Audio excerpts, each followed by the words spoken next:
Good morning students, welcome to physics class. Today we'll continue with our chapter 11, force and pressure.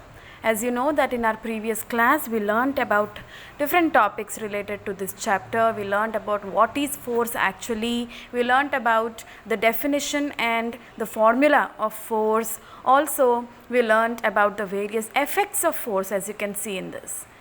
So today let us talk about the types of forces. This is the next topic, children. So we can categorize forces into two main types, children.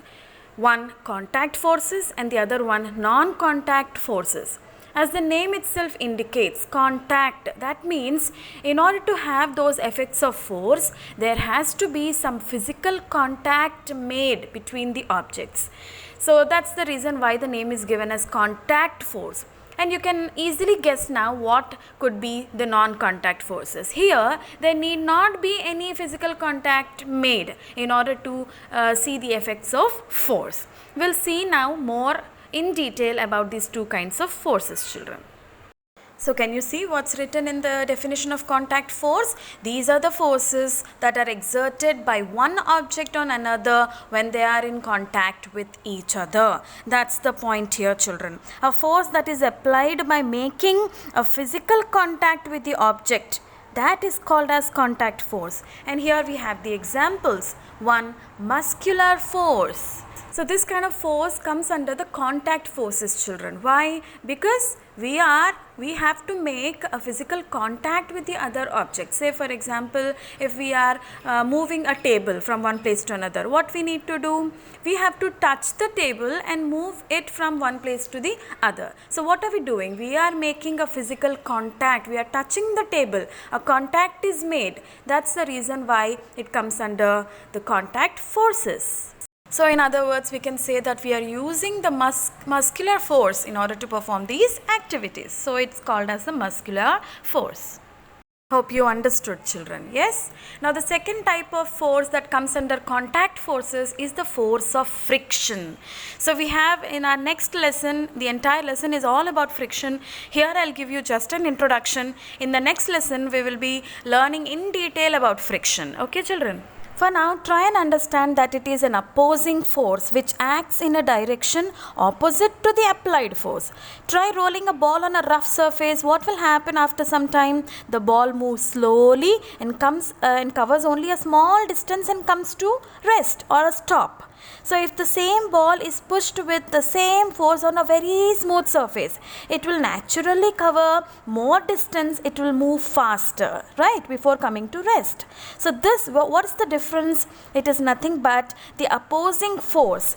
In case of the rough surface, the amount of opposing force was too high, and that's the reason why the ball could not move smoothly and could not cover greater distance. And in case of the very smooth surface, the opposing force, there was nothing which could make the ball slow down. So here you can understand that frictional force is called as a contact force, because here the ball, if you're talking about the example of the ball and there is a contact between the ball and the surface. If it's a rough surface or smooth surface, accordingly the speed of the ball is decided, right?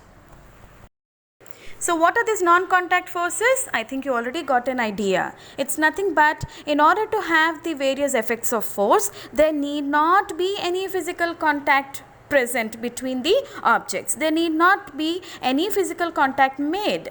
So one such example is nothing but the magnetic force, children.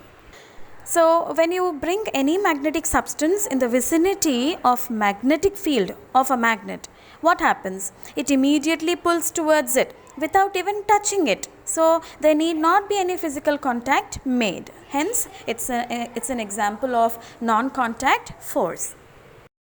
So one more example is the electrostatic force, children. What happens when you comb your dry hair and then bring small bits of papers near the plastic comb? What will happen? You can see that there is some kind of attraction between these small bits of paper and the plastic comb. So what did we do there? We actually charged the plastic comb by combing our dry hair several times. Now that's the reason why it became charged and started attracting small bits of paper. This kind of force is called as the electrostatic force, which is exerted by a charged body on another charged or uncharged body. See, one more example is given in this pic. Here's one more example of the non-contact force. If we're talking about the gravitational force of the earth, it can exert its gravitational pull without having a physical contact with the objects present on it. So, like for example, when you leave an object from above the ground, it's not in contact with the ground, but still it is pulled to the ground under the influence of gravity. So all these three kinds of forces, the magnetic force, the electrostatic force and the gravitational force, all of them come under the category non-contact forces because they don't need any physical contact to show up the effects of forces. So children, watch the video again for better understanding and make some nice notes about the contact and non-contact forces.